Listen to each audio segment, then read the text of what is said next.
শবে বরাতের রাতে গোসল করা ও 12 রাকাত নামাজ পড়ার যে নিয়ম সমাজে চালু আছে কোরআন হাদিসে আলোকে সম্পর্কে জানতে চাই। এক সময় যখন শবে বরাত যখন হতো, মধ্য শাবানের রাত যখন হতো, তখন শীতকাল ছিল না। তখন এই জাল হাদিসের উপরে অনেকে আমল করেছে। এখন আসলে এই জাল হাদিস ওই শুধু কিছু বই পুস্তকই আছে, আমল করার লোকও নাই। কারণ যে শীত পড়ে দিনেই অনেকে গোসল করতে চায় না, কিসের রাতে গোসল করতে। বিধায় এইটা নিয়ে এখন আর নতুন করে আলাপ না করলেও চলে। যারা এটাকে সওয়াবের কাজ মনে করে তারাও কয়জন গোসল করে এটা নিয়ে সন্দেহ আছে।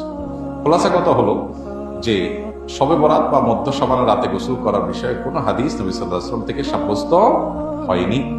সেই সাথে এই 12 রাকাত নামাজের এরকম কোনো দরাবাধা নামাজের কথাও হাদিসে বর্ণিত নাই। তবে এই রাতে আল্লাহ তাআলা হিংসুক এবং মুশরিক ছাড়া বাকি মানুষদেরকে সাধারণ ক্ষমা ঘোষণা করেন মর্মে হাদিস আছে। যার কারণে মানুষ আল্লাহর কাছে ক্ষমা চাইলো, ক্ষমা চাওয়ার মতো বুঝে কাজ করলো, সেটা হতে পারে। কিন্তু কোনো ফিক্স আমল, কোনো ফিক্স রাকাত সংখ্যা এরকম কোনো কিছুই নবী সাল্লাল্লাহু আলাইহি ওয়াসাল্লাম থেকে বিশুদ্ধভাবে বর্ণিত হয়নি।